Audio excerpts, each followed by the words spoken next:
And welcome to Bay Sunday, everybody. I'm Frank Malicote, your host. Today's show features 3 book authors, one from a CBS show, CSI New York. The author went to law school with our producer's wife and a guy by the name of Barack Obama. And we're going to meet a representative and a filmmaker from the upcoming Cinemas, San Francisco's Latino Film Festival. But first, a reminder, you can always follow us on Twitter, you can Facebook, you can catch past episodes on YouTube. And of course, if you got a story idea out there, if you'd like to pitch us, just go to cbssf.com.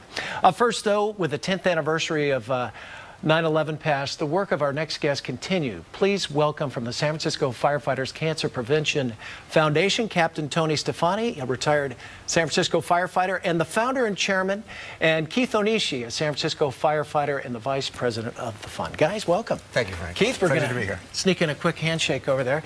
Well, 9/11 just passed, and I know we're talking about what happened to the first responders there. 10 years later, a lot of those guys are suffering now. And I can understand that because of what they went through, but sometimes we don't think. You guys go through this every day. It's really a problem, isn't it? It's a major problem in the firefighter industry, like you just mentioned. The exposures and ground zero was a prime example of what firefighters go through on a daily basis, only in a smaller, very much smaller scale, a working structure fire, and what occurs in the overhaul process afterwards, and the exposures to carcinogens that firefighters are faced with on a daily basis at working fires. And Keith, you're working right now. Tell us, do you think about that when you go to fight a fire? Are you worried about your own health, or do you just get in there and get to work? No, we just go in there and do our best in what we could do. But do you think about after you get out, I mean, cleaning is a big part of this, right? Your equipment, that sort of thing. I mean, your equipment has to be clean, but sometimes your uniforms and all that sort of thing. You got to take care of that, right?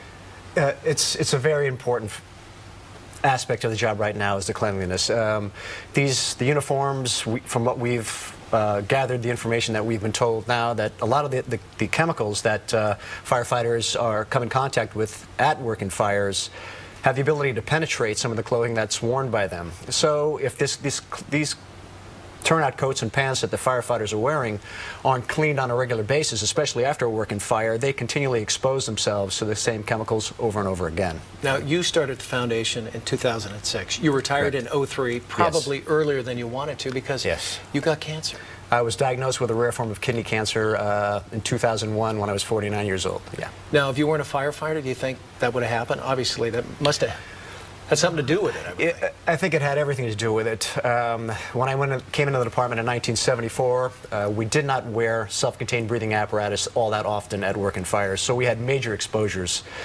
And we weren't really mandated to wear that apparatus until 1984, 1985, when OSHA said you will wear self-contained breathing apparatus at working fires. But up until that point, the object here in San Francisco was to get into the building as fast as you could, knock the fire down before, it spread to an adjoining structure, and save lives. So the concern was really not for the individual firefighter at that time. So. And how are you doing now? I'm doing great. It's been a little over 10 years since I was diagnosed with this cancer, and thanks to an absolute brilliant physician at UCSF, I'm still here. Oh, that's good. That's great news. And Keith, talk about the foundation. The guys, it's a part of what you do, and how does it help the firefighters that are diagnosed now with cancer? Well, the Cancer Prevention Foundation, our goal is early detection, education, and prevention. So I didn't realize all of the chemicals that we were exposed to until I joined the foundation, and it seemed like all over the United States nobody knew how these chemicals affected the firefighters in the long run, and a lot of firefighters are ending up with cancer.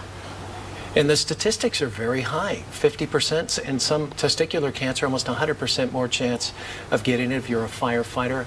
How many San Francisco firefighters retired in present day are fighting the good fight, and how does the foundation help these guys? Well, what we did is we ran a survey when we put the foundation together, and we had approximately 762 retired firefighters responded to it, and we found out at that time that greater than 1 in 3, about 1 in every 2.1 firefighters had some form of cancer. Either was recovering from it or had currently had a form of cancer. So it's pretty prevalent. The latency period The average age of these firefighters being diagnosed was 62 years of age. So it's hitting, and it's hitting hard. Yeah. And if our viewers out there want to help, what can they do to help your foundation? Well, our foundation is a nonprofit foundation. We have no paid employees in our foundation. It's the board is put together with active firefighters and retired firefighters. We have medical consultants from UCSF, as well as our fire department physician. Donations are greatly appreciated. The majority of the donations right now, over 99%, come from the firefighters themselves to make this foundation work. So we can be reached. We have a website at Sffcpf.org, and we're also on Facebook too. All right, Keith, I'm going to let you give a big shout out to your guys right now. Here's your chance. What's up, boys? It's Station 1. Okay, good enough. All right, fellas, thanks very much. Thanks for coming in this morning. Really appreciate it.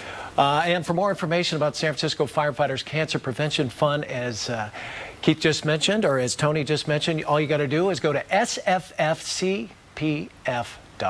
We'll be back next with an actor, an author, and a classmate of our Commander-in-Chief. So stay right there as Bay Sunday rolls along. Stay with us.